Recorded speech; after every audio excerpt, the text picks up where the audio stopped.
They are now looking at a full $150 billion retaliatory package right out of the gates on day one. The Canadian government is. Between 25 and 40 billion is the range we're hearing, then another 110 to 125 that will come later. They're now talking about doing the total 150 billion right out of the gate in response to this. The counter argument that had been considered on this side of the border was you put a tax, an export tax on the energy so that they don't get that discount anymore, that you do make them pay the full price of this action.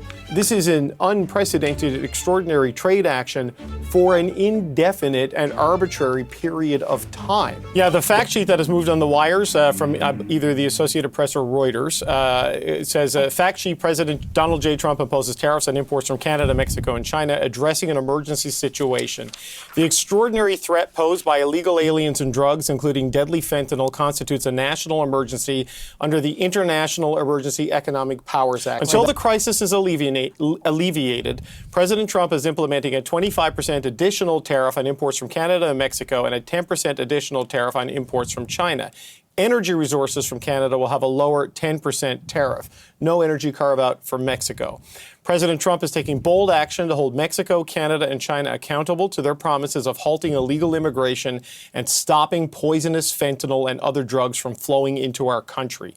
The orders make clear that the flow of contraband drugs like fentanyl to the United States through illicit distribution networks has created a national emergency, including a public health crisis. Chinese officials have failed to take action necessary to stem the flow of precursor chemicals to known criminal cartels and shut down money laundering by transnational criminal organizations. The government of Mexico has afforded safe havens for the cartels to engage in the manufacturing and transportation of dangerous narcotics, which collectively have led to the overdose deaths of hundreds of thousands of American victims. This alliance endangers the national security of the United States, and we must eradicate the influence of these dangerous cartels. There is also a growing presence of Mexican cartels operating fentanyl and nitazene synthesis labs in Canada. A recent study recognized Canada's heightened domestic production of fentanyl and its growing footprint within international narcotics distribution. So here we go. It's not just about fentanyl, it's also about trade deficit. So here's a key part here. While trade accounts for 67% of Canada's GDP, 73% of Mexico's GDP, and 37% of China's GDP, it only accounts for 24% of U.S. GDP. However, in 2023, the U.S. trade deficit in goods was the world's largest at over $1 trillion.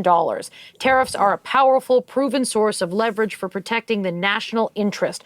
President Trump is using the tools at hand to take decisive action that puts American safety and our national security first. He also says the tariff will remain in effect until such time as drugs, in particular fentanyl, and all illegal aliens stop this invasion of our country.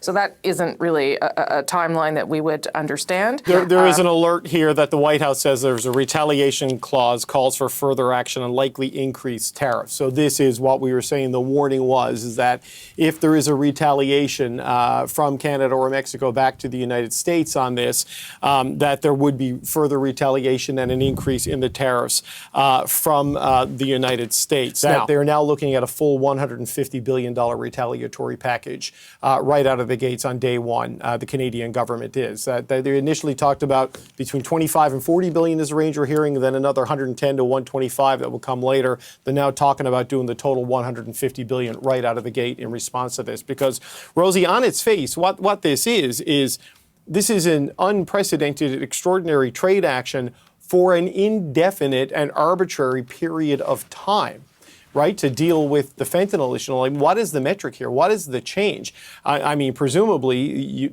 they want to see like a massive crackdown on suspected super labs and all kinds of drug raids, and their argument that somehow Canada has become like this massive source of fentanyl into the United States, even though the seizure numbers wouldn't suggest that. Yes, there are super labs that have been busted in Canada, but a lot of that drug stays in the country. So what is the data and the metric behind this? That is going to be a very difficult thing to figure out. And how do you satisfy this demand? How do you comply with this demand in this moment when the stakes are so high and things are so expensive? And the White House is saying that the lowered Canadian tariff on energy is to minimize the rise in costs.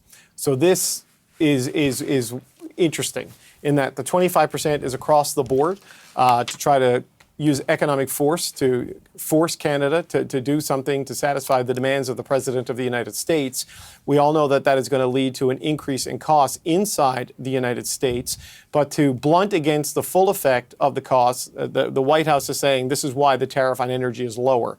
The threat, the warning had been from Canada that if the full 25% tariff had applied to the oil and gas imports into the United States to go to the refiners, that the price of a gallon of gasoline would go up by about 75 cents. This is to halt that, keep it down, and not pass it on to the pumps to American consumers. The counter argument that had been considered on this side of the border was, do you put a tax, an export tax on the energy so that they don't get that discount anymore, that you do make them pay the full price of this action?